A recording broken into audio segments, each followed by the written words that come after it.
नमस्कार विद्यार्थी मित्रांनो. आत्तापर्यंत आपण 1857च्या उठावाची राजकीय कारणे, सामाजिक कारणे, धार्मिक कारणे हे तीन पद्धतीने आपण तीन पॉईंट पाहिले किंवा ती पूर्ण कारणे पाहिली. यानंतरचा भाग म्हणजे 1857च्या उठावाची लष्करी कारणे व आर्थिक कारणे. त्याचबरोबर शेवटचा घटक म्हणजे तत्कालीन कारणे. याची आपण आजच्या पिरियडमध्ये माहिती पाहणार आहोत आणि जो भाग राहिला ते उद्याच्या पिरियडला आपण ती पूर्ण माहिती पाहणार आहोत. त्यामध्ये आपण 1857च्या उठावाची लष्करी कारणे ही पूर्णपणे आपण आज समजून घेऊ. त्यामध्ये लष्करी हा शब्द वापरला आहे. लष्कर म्हणजे जे सैन्य आहे, याचे सैन्यामध्ये दाखल झालेला तरुण वर्ग किंवा सैनिक असतील त्यांच्या काही समस्या होत्या आणि ब्रिटिशांनी निर्माण केलेल्या ज्या जाचक अटी होत्या त्यामुळे सैनिकामध्ये उद्रेकाचं वातावरण निर्माण झालं होतं. त्यामधला वेगवेगळ्या कारणामधील पहिलं कारण आहे पद, बढत्या आणि वेतनातील भेदभाव. पद, बढत्या आणि वेतनातील भेदभाव. पद हे वेगवेगळ्या प्रकारचं असायचं. भारतीय शिपाई म्हणजे जो तरुण वर्ग होता, ब्रिटिशांच्या सैन्यामध्ये दाखल झाल्यानंतर, ईस्ट इंडिया कंपनीच्या सैन्यामध्ये दाखल झाल्यानंतर त्याला एक ठराविक पद म्हणजे तो पहिल्या सुरूला पदावर दाखल झाल्यानंतर शिपाई म्हणून असायचा आणि शिपाई हे पद सर्वप्रथम त्याच्याकडे असायचं, पण त्याच्या कार्य आणि कौशल्याच्या बळावर त्याने कोणतंही कर्तबगारीचं काम केलं तर त्याला उच्च पद मिळत नव्हतं किंवा एखादं पद मिळालं तर ते पद हे जास्त प्रमाणात उच्चस्थानी म्हणजे ब्रिटिश अधिकारी होते किंवा सैन्यामधले जे ब्रिटिश अधिकारी होते त्यांच्या बरोबरीचे नव्हते. म्हणजेच तत्कालीन स्थितीमध्ये ब्रिटिशांना भारतीयांना कमी लेखल्याचं काम केलं. म्हणजे पदामध्ये कार्य आणि कौशल्य जास्त प्रमाणात असून सुद्धा पद वाढून दिलं नाही. त्याच्यानंतर बढते हा शब्द का वापरला तर पदामध्ये झालेली बदल म्हणजे एका पदावरून दुसऱ्या पदावर झालेलं प्रमोशन किंवा पद वाढून मिळणं, अशा पदव्या त्यांना देणं किंवा दर्जा देणं हे ब्रिटिशांना मान्य नव्हतं. कारण ब्रिटिश हे स्वतः शासक करते म्हणून स्वतःला समजत होते आणि भारतीय जे लोक असतील किंवा शिपाई असतील यांना नामधारी किंवा त्यांना पगारी नौकर म्हणून त्यांनी ठेवण्याची परंपरा पुढे चालू केली. त्याचबरोबर पद वाढलं नाही म्हणजे त्या वेतनातील फरक सुद्धा वाढणार नाही किंवा वेतन सुद्धा वाढणार नाही, अशी परिस्थिती तत्कालीन स्थितीमध्ये दाखल झाली. त्यामध्ये वेतनातील भेदभाव विचार करता ब्रिटिश जो काही सैन्य असेल म्हणजे इंग्लंडमधून आलेला जो काही तरुण असेल आणि भारतीय तरुण असेल, तो कोणत्याही जाती धर्माचा यामध्ये असेल तो भारतीय म्हणून ओळखला जातो. हिंदू असेल, मुस्लिम असेल, तो अन्य शीख असेल, हे सर्व भारतीय. ह्या या भारतीय आणि ब्रिटिश या दोन सैन्यामध्ये तुलना व्हायची. त्यांना पद उच्च स्थान मिळायचं, कमी कालावधीमध्ये पद मिळायचं, त्याचबरोबर मानसन्मान मिळायचा, बढत्या मिळायच्या, त्याच्यामध्ये वेतनामध्ये जास्त वेतन मिळायचं. अशा प्रकारची पार्श्वभूमी तत्कालीन स्थितीमध्ये निर्माण झाल्यानंतर भारतीय जे सैनिक होते त्यांना ब्रिटिश शासकाविरुद्ध एक द्वेष वाटण्याचं कारण म्हणजे ज्याच्याकडे कर्तबगारी आहे, ज्यांच्याकडे पराक्रम आहे, ज्याच्याकडे सर्व कौशल्य असून सुद्धा ब्रिटिश हे भारतीयाबद्दल भेदभावाची वागणूक देत होते. आणि अशा भेदभावामुळे लष्करामध्ये एक ब्रिटिशाविरुद्ध वातावरण म्हणजे ब्रिटिश हे भारतीयावर भेदभाव करणारे, तुच्छतेने वागवत आहेत आणि आपल्या ज्या काही दर्जा असेल त्या दर्जाप्रमाणे काम, वेतन आणि पगार मिळत नाही. या सर्व कारणामुळे ब्रिटिश आणि भारतीय सैनिक यांच्यामध्ये एक तटस्थता निर्माण झाली. तेच कारण म्हणजे 1857च्या उठावाच्या वेळी शिपायांनी सर्वप्रथम बंड करायला सुरुवात केली. म्हणजे ही कारणं म्हणजे लष्करी कारणे. त्याच्यातलं सर्वप्रथम आपण एक नंबरचं समजून घेतलं, पद, बढत्या आणि वेतनातील भेदभाव. या कारणामुळे 1857च्या उठावाला एक लष्करी स्वरूप निर्माण झालं. त्याच्यानंतर नंबर 2 आहे लष्करी कायदे. आता लष्करी कायद्यामध्ये कंपनीच्या जो काही ब्रिटिश पार्लमेंट अंतर्गत किंवा भारतामधली जी काही ब्रिटिशांची सत्ता होती, या सत्तेच्या अंतर्गत असणारे लष्करातले कायदे काही करण्यात आले. या कायद्यामध्ये काय होतं, तर भारतातले जे काही तरुण वर्ग आहे, हा तरुण वर्ग कोणत्या पद्धतीचा होता, म्हणजे तरुण वर्ग हा सर्व जाती धर्मातील तरुण यामध्ये समाविष्ट झाले होते. याची कारण काय होते, तर ब्रिटिशांनी भारतात शिक्षण पद्धती तर आणली होतीच, त्याचबरोबर भारतातील जे काही व्यापार असेल, उद्योगधंदे असतील, हे नष्ट झाले होते. म्हणजे ब्रिटिशांनी सर्व आपल्या हाताखाली घेतलं होतं अशा व्यापार उद्योगधंदे. त्यामुळं भारतीय लोकांवर बेकारीचे संकट निर्माण झाले. त्यानंतर जे तरुण वर्ग आहे ते ब्रिटिशांच्या सैन्यामध्ये दाखल होतात. मग त्यामध्ये हिंदू असतील, मुस्लिम असतील, शीख असतील, या धर्मातील सर्व व्यक्तींनी भाग घ्यायला सुरुवात केली. भारत हा सर्व धर्म समभाव, म्हणजे सर्व जाती धर्माचे लोक भारतात आहेत आणि भारतातील हे सर्व लोक आपापल्या धर्मानुसार, आपापल्या तत्वानुसार आणि धर्माच्या शिकवणीनुसार काही गोष्टी धार्मिक पद्धतीने अंगीकार करतात. ते रूढी परंपरांनी आलेले ज्या काही प्रथा परंपरा आहेत ते पाळण्याचा प्रयत्न करतात. पण ब्रिटिश भारतात सैन्यामध्ये भारतीयांना दाखल करून घेताना त्यांनी अनेक नियम अटी घालायला सुरुवात केली. त्यामध्ये काय होत्या, तर भारतीय जे काही हिंदू लोक असतील यांना कपाळावर टीका किंवा जो काही गंध असेल ते लावता येणार नाही. त्याच पद्धतीने जे मुस्लिम असतील त्यांना आपल्या धर्माप्रमाणे दाढी वाढवता येणार नाही. शिखांनाही अशाच पद्धतीच्या अटी टाकल्या. अशा अटी टाकल्यानंतर भारतीय तरुणांच्या किंवा ब्रिटिश सैन्यामध्ये दाखल झालेल्या भारतीय लोकांच्या भावना दुखायला लागल्या.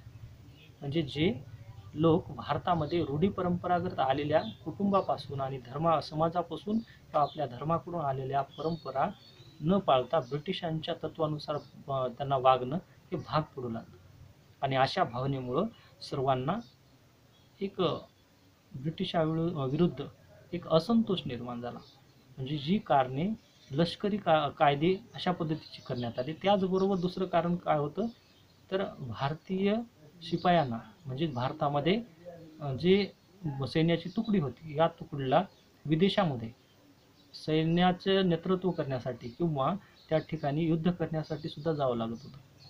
म्हणजे भारतीय लोक हे समुद्र पार करणं हे एक अनिष्ट मानले जायचं. म्हणजे भारतीय लोक समुद्राला पार करून जाणं म्हणजे एक अशुभ मानलं जायचं. ती सुद्धा एक नियम टाकण्यात आले की भारतीय शिपाई यांना वेळ प्रसंगी विदेशामध्ये जाऊन त्या ठिकाणी युद्ध करावं लागेल. अशा जाचक अटीमुळे वेगवेगळ्या पद्धतीचे वेगवेगळ्या मार्गाने केलेल्या अशा जाचक अटी म्हणजे भारतीय लोकांच्या भावना दुखवणाऱ्या होत्या. म्हणजे हे सुद्धा लष्करी कायदे हे सुद्धा भारतीयांसाठी, म्हणजे भारतीय लोकांसाठी एक 1857च्या उठावाचे कारण ठरले.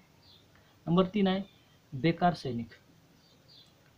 आता 1857च्या उठावाच्या वेळेस वाढती लोकसंख्या आणि वाढती महागाई यामुळे सामान्य जनता तत्कालीन स्थितीला दुष्काळ, महापूर अशा नैसर्गिक आपत्तीच्या वेळप्रसंगी सैन्याची नोकरी पत्करणे त्यांना भाग पडले.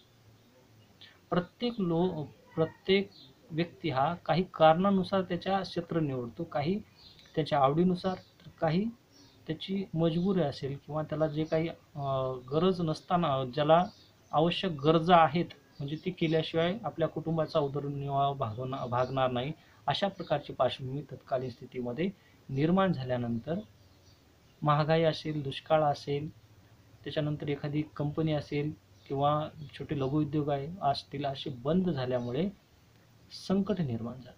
आणि ब्रिटिशांना वाटेल तेव्हा ते काय करत होते, काही सैन्याला दाखल करून घेत होते आणि ज्या सैनिकापासून किंवा ज्या भारतीय तरुण वर्गापासून एक बंड करण्याची किंवा असंतोषाची भावना आहे अशा लोकांना सैन्यातून काढून सुद्धा टाकले जायचे.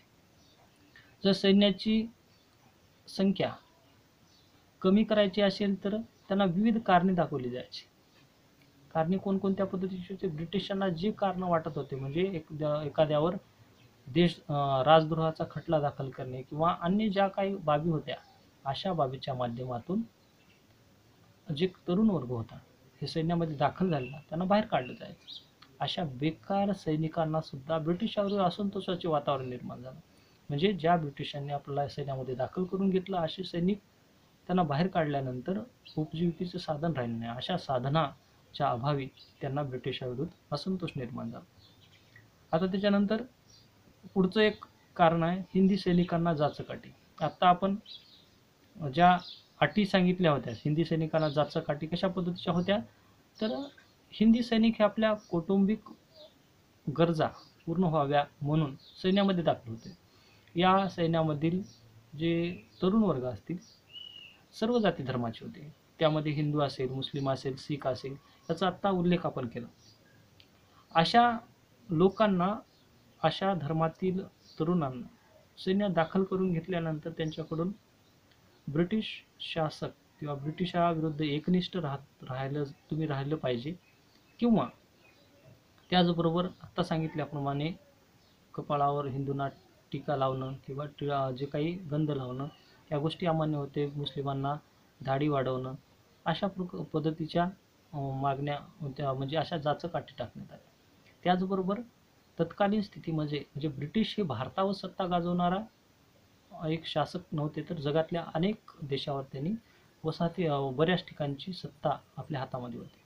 अशा ठिकाणी जर बंड झाला, विद्रोह झाला, युद्धजन्य परिस्थिती झाली, तर त्या ठिकाणी युद्ध करण्यासाठी आपले सैन्य पाठवता यावं यासाठी म्हणून ते भारतीय सैन्यांना समुद्र पार करून त्या ठिकाणी जाता यावं अशा प्रकारची पार्श्वभूमी किंवा अशा अटी घालण्यात आल्या, की जे तरुण किंवा नवीन भरती झालेल्या तरुणांना सांगितलं आणि की या तरुणांना सैन्यात दाखल व्हायचं असेल तर विदेशामध्ये सुद्धा जाऊन सैन्यामध्ये सैन्याचं नेतृत्व करावं लागेल किंवा त्या ठिकाणी युद्धासाठी जावं लागेल.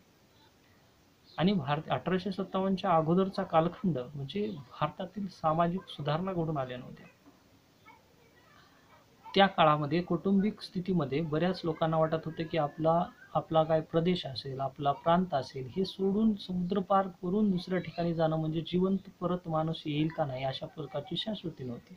आणि हे तर सैनिक होते, आणि पुढचे जे सैनिक असतील त्या सैन्याकडून भारतीय सैनिक मारले गेले तर ब्रिटिशांना त्याबद्दल काही नव्हतं, पण त्यांना काय होतं तर आपली सत्ता टिकवावी यासाठी ते विदेशामध्ये आपले भारतीय तरुणांना पाठवले जायचे सैन्याला. अशा प्रकारच्या जाचक-अटी म्हणजे भारतीय जे काही सैनिक असतील त्यांच्यासाठी एक दुःखजन्य परिस्थिती होती, की अशा जाचक-अटीमुळे भारतातली जी ब्रिटिश शासन व्यवस्था आहे ही अन्यायकारक आहे हे सर्व तरुणांना वाटायला लागलं. हे झालं 1857च्या उठावातील लष्करी कारणे, म्हणजे लष्करातील शिपायांच्या मनामध्ये किंवा शिपायांच्या असलेल्या अडचणीतून उद्रेक होऊन झालेला 1857चा उठावाची कारणे. त्याच्यानंतर पुढचं एक कारण आहे आर्थिक कारणे. आर्थिक कारण हा शब्द आहे, आर्थिक म्हणजे पैसा, चलन व्यवस्था, व्यापार, उद्योगधंदे. या आर्थिक कारणामुळे भारतीय लोकांमध्ये ब्रिटिशाविषयी एक असंतोषाचं वातावरण निर्माण झालं.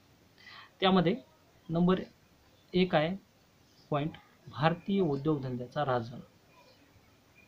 तुम्हाला मागच्या प्रकरणामध्ये म्हणजेच आत्तापर्यंत झालेल्या घटकामध्ये बऱ्याच वेळेस पुनरावृत्ती झाली. कोणकोणत्या बाबीची, तर भारतामध्ये व्यापार फार पूर्वीपासून चालत आला आहे. प्राचीन काळापासून व्यापाराची सुरुवात झाली होती आणि हा व्यापार वाढण्यास प्रारंभ झाला होता.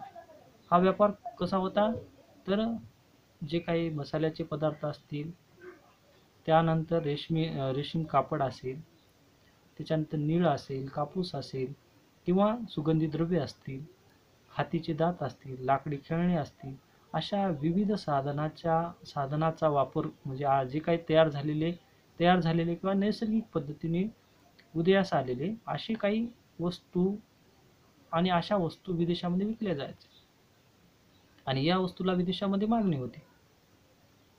त्याचबरोबर भारतातला हा माल तत्कालीन स्थितीमध्ये प्राचीन काळापासून विदेशात जात होता आणि भारतातल्या या मालाला मागणी सुद्धा होती. पण भारतामध्ये इसवी सन 1600 मध्ये ईस्ट इंडिया कंपनी भारतात स्थापन झाली. त्या कालखंडामध्ये भारतामध्ये त्यांनी व्यापारासाठी ईस्ट इंडिया कंपनी म्हणजे व्यापार करणारी एक कंपनी म्हणून ब्रिटिश पार्लमेंटने काही लोकांना 15 वर्षासाठी मान्यता दिली. ते भारतात आले. भारतात आल्यानंतर त्यांनी व्यापार करायला सुरुवात केली. हुगळी असेल, त्याच्यानंतर सुरत असेल, मछलीपट्टणम असेल, मुंबई असेल, अशा विविध भागामध्ये त्यांनी वखारी स्थापन केल्या. वखारी म्हणजे ज्या भारतातल्या सर्व भागामध्ये व्यापार करायचा आणि तो मिळालेला माल आपल्या सुरक्षित ठिकाणी ठेवायचा. हे अशा वखारी स्थापन केल्या. असे वखारी स्थापन केल्यानंतर भारतातली त्यांना परिस्थिती समजायला लागली की भारतामध्ये राजकीय एकोपा नाही, म्हणजे राजकारणामध्ये एका व्यक्तीचं नियंत्रण नाही, तर भारतामध्ये 660 संस्थानिक आहे आणि एकमेकाबद्दल ते द्वेषाचं वातावरण किंवा एकमेकाबद्दल युद्ध लढाया हे एकमेकाशी करत राहतात. मग अशा संधीचा फायदा घेऊन त्यांनी भारतामध्ये व्यापाराबरोबरच राजकारणामध्ये हस्तक्षेप करायला सुरुवात केली. बंगाल असेल, मद्रास असेल, अशा विविध मुंबई असेल, अशा विविध प्रांतामध्ये त्यांनी किंवा भारतातील छोटे मोठे संस्थानिक खालसा करून घेतले. आपण राजकीय कारणामध्ये खालसा करणे, संस्थानिक खालसा करणे, तैनाती फौजेचा अंगीकार करणे असे पॉईंट पाहिलं. म्हणजे भारतातली राजकीय परिस्थिती स्वतःच्या हाताखाली घेतली. अशा परिस्थितीमुळे भारतातले उद्योगधंदे, व्यापार असेल, यांना लागणारा कच्चा माल भारतीयाकडून ब्रिटिशांनी जास्त चढ्या भावाने घ्यायला सुरुवात केली आणि भारतीय व्यक्तींना जास्त कच्च्या मालाला भाव मिळू लागला आणि त्यांनी विक्रीला सुरुवात केली आणि असा कच्चा माल इंग्लंडमध्ये जाऊ लागला. आणि ह्या मालामध्ये जे काही कापसापासून कापूस असेल, नीळ असेल, त्याच्यानंतर लाकडी खेळणी असतील, शोभेच्या वस्तू असतील, अशा सर्व वस्तू घेऊन जायचा प्रयत्न करू लागले. त्यामधला कापूस असेल, त्याबरोबर नीळ असेल, याचा वापर जास्त प्रमाणात भारतातून होऊ लागला. ते विदेशात नेऊ लागले, त्याच्यावर प्रक्रिया करायचे. इंग्लंडमध्ये औद्योगिक क्रांती झाली होती. इंग्लंडमध्ये औद्योगिक क्रांती म्हणजे इंग्लंडमध्ये तंत्रज्ञान विकसित झालं. भारतामध्ये एखादं कापड असेल, आपण अंगावर जो शर्ट लिहितो, एखादा कपडा तयार करण्यासाठी 1 दिवस लागत असले एका व्यक्तीला, तर काही तासाच्या आतमध्ये एखादा शर्ट पूर्ण कापड तयार व्हायचा इंग्लंडमध्ये मशीनच्या साहाय्याने. आणि मशीन म्हटल्यानंतर त्याला जास्त प्रमाणात माल लागतो आणि हे माल कुठून मिळवायचा, तर भारतातून ते माल विदेशामध्ये नेला जायचा, इंग्लंडमध्ये. त्यावर प्रक्रिया केली जायची, म्हणजे ते कापसापासून धागा बनवला जायचा आणि त्याच धागाला भारतातूनच नेलेल्या नीळ असेल यांच्यापासून कलर दिला जायचा, रंग दिला जायचा आणि तेच कापड हे भारतामध्ये विक्रीला आणलं जायचं. अशा पद्धतीने भारतामधले जे छोटे मोठे उद्योगधंदे आहेत हे नष्ट व्हायला लागले, कारण त्यांना जास्त कच्चा माल मिळायला तयार नव्हता किंवा मिळू लागला नाही. त्याचबरोबर जे कुटीर उद्योग किंवा लघु उद्योग होते, हे हातकामावर येऊन काम केलेले किंवा स्वतःच्या चरखा असेल यांच्या माध्यमातून सूतकताई करायची, सूत कातलं जायचं किंवा धागा तयार केला जायचा आणि त्या धाग्यापासून कापड बनवलं जायचं. याला मेहनत बी जास्त होती आणि त्याची किंमत सुद्धा जास्त होती. पण इंग्लंडमध्ये औद्योगिक क्रांती झाल्यामुळे मशीन आल्या. या मशीनमध्ये ज्या काही वस्तू असतात, जे काही धागा हे जास्त प्रमाणात निघू लागला, कापड जास्त प्रमाणात निघू लागलं आणि ते भारतामध्ये आणून ते कमी किमतीमध्ये विकू लागले. म्हणजे भारतामधल्या जे व्यापाऱ्यांनी जे काही प्रमाणात होते व्यापारी, यांच्या झालेल्या वस्तूपेक्षा इंग्लंडमधून आलेल्या वस्तू, म्हणजे भारतातला कच्चा माल इंग्लंडला गेला होता, त्याच्यावर प्रक्रिया झाली, तोच माल भारतात आला, त्याची किंमत कमी आणि भारतात तयार झालेल्या वस्तूची किंमत जास्त होती. आणि ह्या वस्तूमुळे भारतीय लोकसुद्धा कमी किमतीचा माल किंवा इंग्लंडमधून तयार झालेला चांगला माल वापरायला सुरुवात केला. भारतातला माल खूप चांगला होता, पण त्याला मेहनत केली आणि त्याच्यामध्ये लागलेला मेहनत असेल जास्त असल्यामुळे ती जास्त किमतीत असायची. इंग्लंडच्या बरोबरीनं तुलना करता इंग्लंडमधून आलेल्या मालाच्या बरोबरीला विक्री करण्यास लघु उद्योगांना परवडणारे नव्हते. म्हणजे दोघांमध्ये फरक जाणवू लागला. शेवटी भारतातले उद्योगधंदे नष्ट व्हायला लागले. म्हणजे कुटीर उद्योग असेल, लघु उद्योग असतील, म्हणजे आपापल्या घरी बसून एखादा चरखा असेल, त्याच्यावर कापूस कातला जायचा, कापसाचा धागा केला जायचा, त्याच्यापासून वेगवेगळे कापड निर्मिती करायचं, कलर द्यायचा आणि त्याच्यापासून स्वतः शर्ट असेल किंवा वेगवेगळे वस्त्र तयार केले जायचे. हे वस्त्र तयार करण्यासाठी त्यांना कच्चा माल कमी पडू लागला, जास्त दरामध्ये विकत घेणे त्याला परवडू लागला नाही आणि ब्रिटिशांनी जास्त चढ्या भावाने म्हणजे कच्चा माल घेण्यास प्रारंभ केला. अशा सर्व कारणामुळे भारतातील उद्योगधंदे नष्ट झाले. उद्योगधंदे नष्ट झाले म्हणजे त्यानंतर कामगार जे असतील, ते काम करणारे, हे बेकारीची परिस्थिती निर्माण झाली आणि या सर्व बेकारीच्या परिस्थितीमुळं भारतात जे काही तरुण वर्ग असेल किंवा तरुण वर्ग असतील, या सर्वांना बेकारीची म्हणजे घरी उपासमारीची वेळ आली. आणि याला प्रमुख जबाबदार कोण होतं, तर ब्रिटिशांचं व्यापारीकरण, म्हणजे ब्रिटिशांनी तयार केलेलं एक व्यापाराचं स्थान. त्यामुळे भारतीय उद्योगधंदे नष्ट झाले. त्याचबरोबर कामगार बेकार झाले. भारतातल्या बाजारपेठा असतील यांच्यावर पूर्णपणे अधिकार ब्रिटिशांच्या व्यापाऱ्यांचं झालं. त्यामुळं उद्योगधंदे नष्ट व्हायला लागले. आणि हे कारण म्हणजे भारतातलं आर्थिक कारण आहे. म्हणजे भारतातल्या लोकांना गरीब किंवा बेकार करण्याचं काम ब्रिटिश व्यापाऱ्यांनी करायला सुरुवात केलं. म्हणजेच भारतीय उद्योगधंद्याचा ऱ्हास होण्यास एक कारण म्हणजे जे काही आर्थिक कारण. त्याच्यानंतर नंबर 2चं कारण आहे आर्थिक शोषण. आता आर्थिक शोषणाचा विचार करता ब्रिटिशाच्या साम्राज्यवादी धोरणामुळे भारतातील शेतकरी असेल, कामगार असेल, जमीनदार असेल आणि व्यापारी असेल यांच्या साधन संपत्तीमध्ये स्वतःचा हिस्सा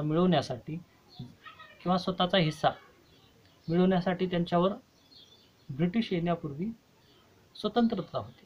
पण ब्रिटिश आल्यानंतर त्यांनी वेगवेगळे कर लावायला सुरुवात केली. जर शेतकरी आहे त्याच्या जमिनीचा प्रतवारी बघितली जायची. प्रतवारी कशा पद्धतीची होती तर तत्कालीन स्थितीमध्ये शेतकरी त्याची जमीन उत्तम दर्जाची आहे का, मध्यम दर्जाची आहे का, निकृष्ट दर्जाची आहे यानुसार शेतसारा लावला जायचा.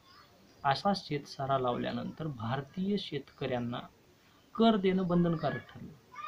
आणि कर देणं हा भाग म्हणजेच तत्कालीन स्थितीमध्ये शेतीमध्ये दुष्काळ असेल, महापूर असेल अशी परिस्थिती निर्माण झाली तरी शेतीमध्ये नुकसान व्हायचं. म्हणजे शेतीमध्ये जास्त उत्पन्न मिळायचं नाही. आणि जे मिळालं उत्पन्न ते काही नगण्य असतं, कमी प्रमाणाचं असायचं.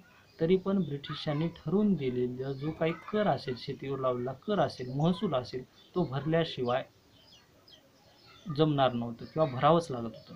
नाही भरलं तर जमिनी जप्त केली जायच्या.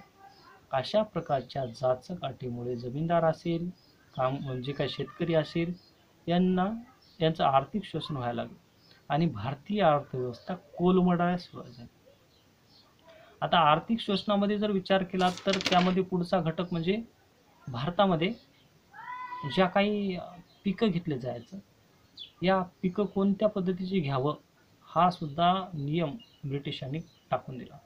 त्यामध्ये कापूस, नीळ, ऊस अशा प्रकारच्या वेगवेगळ्या अनेक अशा व्यापाराच्या वस्तू त्यांनी भारतीयांना निर्माण, चहा असेल, या चहाची पत्ती म्हणजे चहाची पानं, चहा असेल हे सुद्धा घेण्यास निर्बंध लागले. अशा वेगवेगळ्या जाचक अटीमुळे जे काय आर्थिक शोषण व्हायला लागलं. म्हणजे जे पिकं घ्यायचं ते पिकं घेतल्यानंतर त्याला बाजारपेठ ब्रिटिशांनी निर्माण करून दिली होती. म्हणजे ती बाजारपेठ कशा पद्धतीची होती तर ब्रिटिश फक्त ते खरेदी करणार, बाकी बाजारपेठामध्ये कोणीच खरेदी करणार नाही. म्हणजे ब्रिटिशांनी ठरवून दिलेल्या किंमतच भारतीय व्यापाऱ्यांना मिळू लागली. म्हणजे भारतीय लोकांचे आर्थिक शोषण होण्यास ब्रिटिश सत्ता ही कारणीभूत ठरली. त्याच्यानंतर नंबर 3चा ह्याच्यामधला आर्थिक कारणामधला 3चा घटक आहे बेकारीची समस्या. आता बेकारीची परिस्थिती ही आजच्या स्थितीचा जर आपण विचार केला तर आज जसं कोरोनाची परिस्थिती निर्माण झाल्यानंतर उद्योगधंदे, व्यापार, बऱ्याच गोष्टी ह्या ठप्प झाल्या, बंद झाल्या. त्यामुळे अनेक कामगारांच्या नोकऱ्या गेल्या, काही जणांचे काम जो असेल ते हातातून गेलं. आणि अशा प्रकारची परिस्थिती जशी होती तीच परिस्थिती आता जसं आपण सुरळीतपणे चाललो आहोत, म्हणजे तशाच प्रकारची परिस्थिती ब्रिटिश काळामध्ये. बेकारीची समस्या काय आली तर तत्कालीन स्थितीमध्ये वाढती लोकसंख्या होऊ लागली, जमिनीचा तुटवडा बसू लागला आणि जमिनीच्या प्रतवारीसुद्धा, जमिनीमध्ये जास्त पाण्याचा वापर नव्हता, काही जमिनी कोरडवाहू होत्या. अशामध्ये पिकाचं उत्पादन जास्त निघायचं आहे, त्याच्यामुळे कामाचा अभाव होता, काम जास्त लागायचं नाही. आणि ब्रिटिशांनी भारतामध्ये साम्राज्य विस्तार करण्यास सुरुवात केली. शेतीचं व्यापारीकरण केलं, उद्योगधंदे नष्ट झाले आणि जे कामगार असतील, सुशिक्षित तरुण असतील या वर्गांना काम नव्हतं. ज्या ठिकाणी काम मिळते तिथे योग्य मोबदला मिळत नव्हता आणि काम जर मिळालं तर त्या ठिकाणी योग्य मोबदला मिळत नव्हता. म्हणजे अशा प्रकारची भारतामध्ये बेकारीचं संकट कशामुळे निर्माण झालं तर ब्रिटिश भारतात आल्यामुळे. त्याच्यानंतर पुढचा एक पॉईंट आहे 4 नंबरचा, कंपनीचा व्यापार अधिकार. आता कंपनीचा व्यापार अधिकारात भरभराट होण्याचे कारण म्हणजे भारतीय उद्योग व कामगारावर निर्बंध आले. आता निर्बंध कशा प्रकारचे होते की ब्रिटिशांना एकाधिकार निर्माण होणं साहजिक होतं. म्हणजे ब्रिटिशाचा एक क्षेत्री व्यापार भारतात सुरुवात झाला. कमी किमतीमध्ये काय करायचं, कच्चा माल विकत घ्यायचा भारतातला, इंग्लंडमध्ये न्यायचं, त्यावर प्रक्रिया करायची, तोच माल पुन्हा भारतात आणायचा, म्हणजे प्रक्रिया करून कापड बनवून भारतात आणायचं आणि ते विकायचं.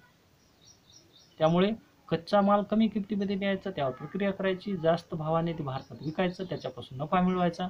अशा प्रकारचं व्यापारामध्ये एक एकाधिकार निर्माण झाला.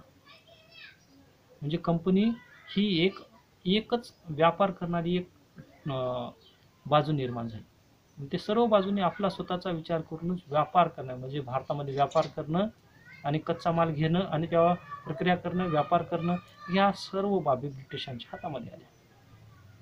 म्हणजे भारतातले उद्योगधंदे नष्ट झाले, बेकारीचं संकट निर्माण झालं, आर्थिक कोंडी निर्माण झाली, अनेक लोकांचा रोजगार कमी होऊ लागला, शेतीमध्ये आर्थिक निर्बंध आले, शेतीला भाव कमी होऊ लागला, शेतीमधल्या पिकांचा भाव कमी झाला.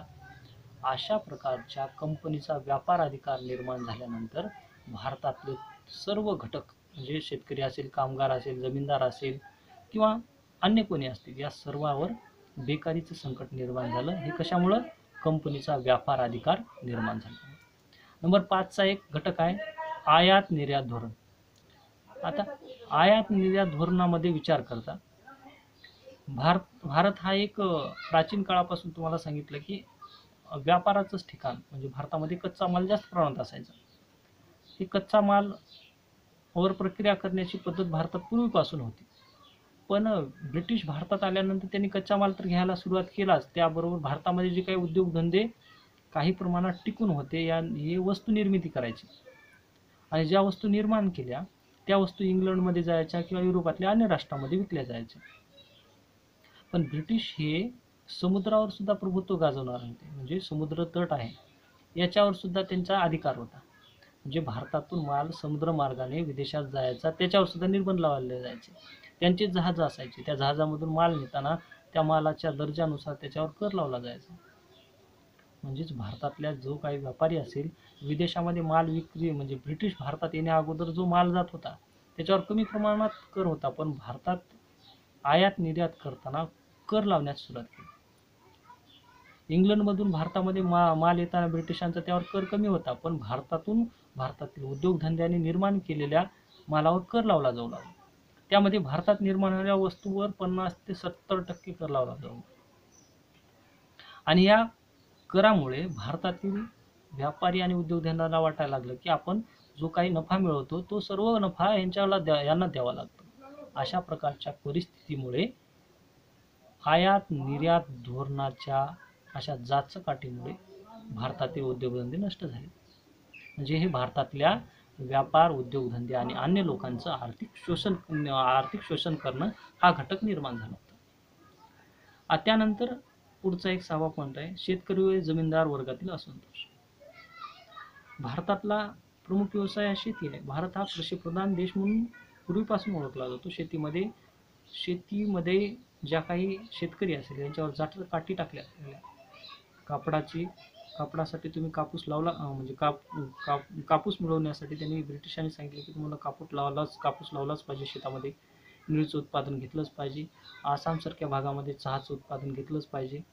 अशा प्रकारच्या जाचकाठी लावल्यामुळे शेतकऱ्यांना तो माल, म्हणजे जे काही पीक आहे ते शेतामध्ये घ्यावं लागत होतं, त्याला योग्य मोबदला मिळत नव्हता ब्रिटिशांकडून. पण जाचकाठीमुळे किंवा शेतकऱ्यावर एक अटी टाकण्यात आल्या, आणि ते नाही घेतलं तर त्याला जास्त प्रमाणात कर लावला जायचा. अशा प्रकारची परिस्थिती निर्माण झाली. तसेच जमीनदार असेल, जमीनदार हा वर्ग मध्ययुगीन कालखंडामध्ये निर्माण झालेला वर्ग आहे. जमिनीचा सर्वात जास्त भूखंड त्यांच्याकडे असायचा. त्यांना अनेक माणसं त्यांना कामावर लावायची आणि त्यापासून मिळालेला मोबदला ते मिळवायचे. शेतीमध्ये अनेक पिकांचं उत्पादन घेतलं जायचं. अशा जमीनदार वर्गाकडे अनेक कामगार असायचे, पण या कामगार हे त्यांना सुद्धा परवडणं कमी पडू लागलं. म्हणजे त्यांना जे कामगार असतील हे कामावर लावणं सुद्धा त्याला परवडायचं बंद झालं, कारण शेतीमध्ये उत्पन्नाचं साधन नव्हतं ज्याच्यावर कर जास्त प्रमाणात लावला जाऊ लागला. अशा प्रकारची पार्श्वभूमी निर्माण झाल्यानंतर शेतकरी व जमीनदार वर्गांना असंतोष निर्माण झाला. जे ब्रिटिश शासक हे आपल्यावर जाचकाठी टाकत आहे, आणि या जाचकाठीमुळे जमीनदार आणि शेतकरी हे निर्बल बनले, ते आर्थिक शोषण त्यांचं व्हायला लागलं. अशा प्रकारची स्थिती तत्कालीन स्थितीमध्ये गेली. ही कारणे कोणती आहेत? आर्थिक शोषण. त्याच्यानंतर 7वं कारण आहे कंपनीद्वारा भारतीयावर होणाऱ्या अन्याय अत्याचार. कंपनी म्हटल्यानंतर काय करतं, तर जास्त काम करून घेणं आणि आपला उत्पन्नाचं साधन म्हणजे उत्पादन जास्त घेणं, म्हणजे कामगाराकडून जास्त वेळ काम करून घेणं आणि उत्पन्न जास्त वाढवणं. अशा प्रकारची परिस्थिती ब्रिटिशांनी सुद्धा केली. भारतामध्ये विविध ठिकाणी कंपनी स्थापन झाल्या.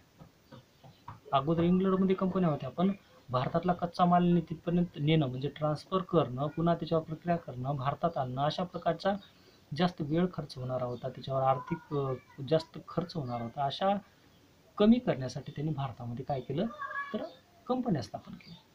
आणि या कंपन्या स्थापन केल्यानंतर जे भारतामध्ये बेकार लोक होते, बेकार म्हणण्यापेक्षा ज्यांच्या ब्रिटिशांनी कुटीर उद्योग, लघु उद्योग किंवा जे काही व्यवसाय होते हे कमी केले होते, त्यांना नष्ट केलं होतं. त्याच्यातून जे बेकारीचं संकट निर्माण झालं होतं, अशा लोकांना रोजगार दिले.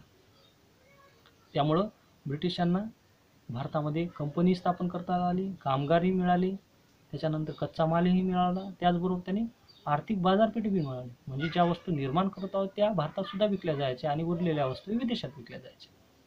मग अशा लोकांना, कामगारांना काम देण्याचं काम ब्रिटिशांनी केलं, पण कमी किमतीमध्ये, काही पैशामध्ये ते 18 तास 24 तासपर्यंत कामगारांकडून काम करून घेतलं जायचं. स्त्री पुरुषांना सुद्धा वेगवेगळ्या जाचकाठी लावल्या गेल्या. पुरुषांना जास्त प्रमाणात 18 तास काम करून घेतलं जायचं, स्त्रियांना सुद्धा 16 तास काम करून घेतलं जायचं, लहान मुलांना सुद्धा 8 तास काम करून घ्यायचं. असल्या कंपनीच्या भारतीयावर होणारा असा अन्याय अत्याचार होता. आणि कमी मोबदला देऊन जास्त प्रमाणात काम करून घेण्याचं काम ब्रिटिशांनी त्या काळामध्ये केलं होतं. म्हणजे तत्कालीन स्थितीमध्ये ब्रिटिशांचं एक धोरण होतं की भारताचे आर्थिक शोषण करणं, जास्तीत जास्त मोबदला मिळवणं आणि हा मोबदला ब्रिटिशांच्या हिताचा राहील, अशा प्रकारचा दृष्टिकोन होता. हे झालं 1857च्या उठावाचं आर्थिक कारण, म्हणजे आर्थिक परिस्थिती भारताची कशी बिघडली. आणि शेवटचं एक कारण राहिलं होतं, म्हणजे आपण सर्वप्रथम त्याची माहिती बघितलं, म्हणजे आपण सिलेबस समजून घेतल्यानंतर जो पहिलं कारण होतं, म्हणजे 1857चा उठाव म्हणजे काय होता हे थोडक्यात समजून घेतलं. त्याच्यामध्ये तत्कालीन कारण म्हणजे 1857च्या उठावाची आपण कोणते राजकीय कारण बोललो, सामाजिक कारण बोललो, धार्मिक कारण बघितलो, त्याच्यानंतर आर्थिक कारणे बघितलो, लष्करी कारणे बघितली, आणि शेवटचं कारण कोणतं होतं, तर काडतुसाचं प्रकरण. म्हणजे हे कारण संपल्यानंतर 1857च्या उठावाची कारणे पूर्णपणे संपून जातील. आता शेवटचं कारण आहे काडतुसाचे प्रकरण किंवा तत्कालीन प्रकरण. काडतूस काय, आपण पुनरावृत्ती होत आहे, अगोदर सुद्धा मी हा भाग तुम्हाला घेतला.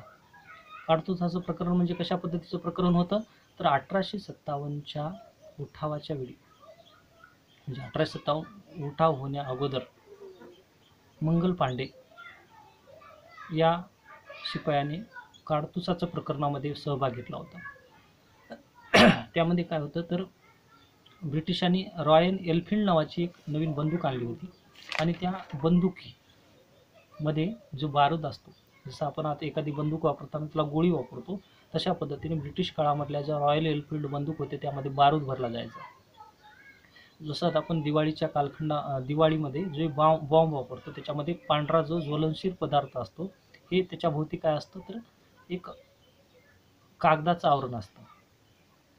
त्याच्याच पद्धतीने ब्रिटिशांनी तो बारूद आहे, पांढरा जो बारूद राहतो, तो बारूद त्या बंदुकीमध्ये भरला जायचा आणि पुढे पाठवल्यानंतर, म्हणजे ती गोळी पुढे दाबल्यानंतर ती पुढे जायची. असा बारूद ब्रिटिशांच्या सैन्यामध्ये दाखल झाला.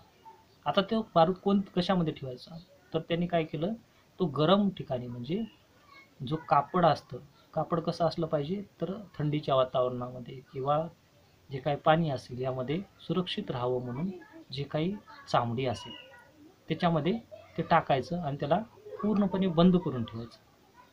अशा प्रकारची ब्रिटिशांनी एक पद्धत आणली. आणि हे बारूद हे इंग्लंडमध्ये तयार व्हायचं. कशामध्ये, तर इंग्लंडमध्ये, आणि त्यानंतर भारतामध्ये सुद्धा तयार व्हायला लागलं, किंवा बारूद आणि त्याचं आवरण तयार व्हावं. मग हे कशामध्ये ठेवायचं, तर त्यांनी सुरुवात केलं की गायीची चरबी, म्हणजे गाय एखादं जनावर वारल्यानंतर त्याचं चामडी असतं, त्याचा गोल असं एक भाग करायचा आणि त्याच्यामध्ये बारूद भरून ठेवायचा आणि त्याला पूर्ण पॅक करून ठेवायचं. आणि जेव्हा वापर करायचा आहे तेव्हा दातानं तोडायचं आणि त्याच्यातला बारूद बंदुकीमध्ये भरायचा, त्याला ठासलं जायचं म्हणजे मध्ये कोंबलं जायचं आणि पुन्हा बंदुकीमधून गोळी पुढे बाहेर फेकली जायची. मग हे बारूद किंवा हे काडतूस हे गायीच्या चामडीपासून आणि डुकराच्या चामडीपासून बनवलं जायचं, म्हणजे छोट्या छोट्या पिशव्या बनवल्या जायला छोट्या. मग ह्या बनवत असताना भारतातले लोक म्हणजे काय होते, जे शिपाई आहेत हिंदू धर्माचे आणि मुस्लिम असतील, शीख असतील, हे सर्वच होते. आणि यामध्ये काय होतं, तर जी गाय आहे ती हिंदूंना पवित्र मानतो. आज सुद्धा आपण गायीची पूजा, हिंदू धर्मातील लोक हे गायीची पूजा करतात. तत्कालीन स्थितीमध्ये तर आर्थिक सामाजिक स्थिती अशी होती की प्रत्येक धर्माला मानणारे लोक होते.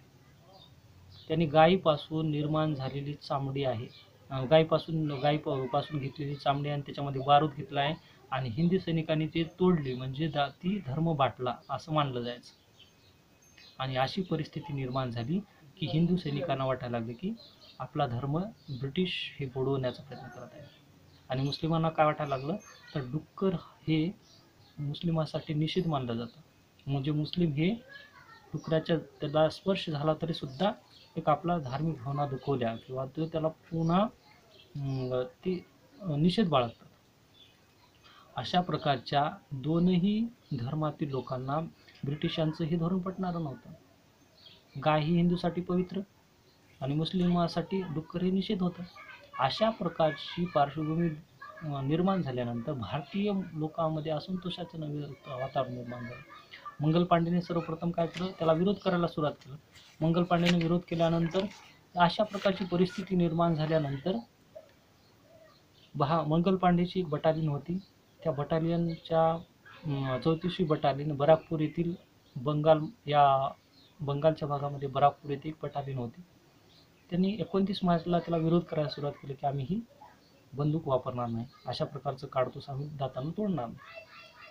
मग त्यामध्ये वाद निर्माण झाला आणि सार्जंट ह्युरसनला व लेफ्टनंट बाग याला गोळी लागली आणि मंगल पांडेच्या अशा कृत्यामुळे त्याला 8 एप्रिलला फाशी देण्यात आली.